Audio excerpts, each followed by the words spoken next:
Welcome to the Deep Dive. Great to be diving in. Today, we're jumping into the second chapter of James in the Bible, and this one. Well, it feels less like gentle advice and more like a direct challenge. Well, absolutely. It holds up a mirror, really. Forces a look at faith versus action. Yeah, and especially how we treat other people. It definitely challenges assumptions. It really does.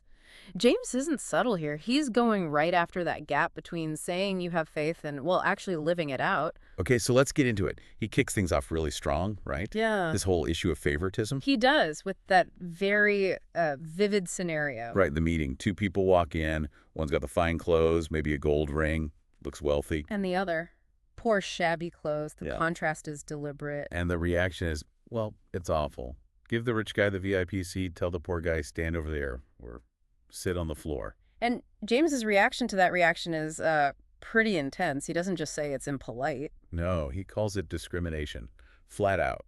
Says you become judges with evil thoughts. Exactly. He links that outward bias, that social judgment, directly to, like, an inner corruption.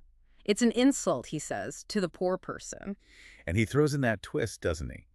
That God has often chosen the poor in this world. To be rich in faith. Yeah, it flips the whole value system upside down. So this favoritism isn't just bad manners. It connects to something bigger. Definitely. He brings up what he calls the royal law. Love your neighbor as yourself. That's the one. He says, look, if you keep that law, you're doing right. But show favoritism. You're sinning. You're a lawbreaker, according to that very law. And then comes the part that's, well, quite stark. Oh, yeah. If you try to keep the whole law, but you stumble on just one point, like this favoritism thing. You're guilty of breaking all of it. Wow. That really elevates the seriousness of seemingly small acts of bias, doesn't it? It does. It shows how interconnected it all is in his view. Which kind of leads naturally into the next big theme, right? Yeah. How does this relate to faith? Exactly. He pivots hard, asks that huge question. What good is it? If someone claims to have faith but has no deeds, can that kind of faith save them? It's such a direct challenge. Can you just say you believe and that's enough? And he uses another example, just as practical as the first one. The person without clothes or food. Right. And you see them and you just say, oh, go, I wish you well, keep warm and well fed. But you don't actually give them what they physically need. Yeah. What good does that do? James asks. His answer is blunt. Very. Faith by itself, if it is not accompanied by action, is dead. Not just weak or incomplete. Yeah. Dead. Dead. Inactive. Lifeless. It's a powerful claim against defining faith as purely mental agreement. He seems to anticipate pushback, too, like someone saying, well, I have faith, you have deeds. Right. And his response is basically, go ahead, show me your faith without any deeds. I dare you. And I will show you my faith by my deeds. The actions are the evidence. He even brings up demons. Yeah, that's a striking point. Even demons believe there's one God. And they shudder. So intellectual belief, even fearful belief, isn't the same as this living, saving faith he's talking about. Exactly. It's not enough. So what does make faith complete or, well, alive in his view? He gives examples. Abraham. Offering Isaac, a huge act. And James says his faith and his actions were working together. His faith was, quote, made complete by what he did. Made complete, not just demonstrated, but somehow perfected or finished through the action.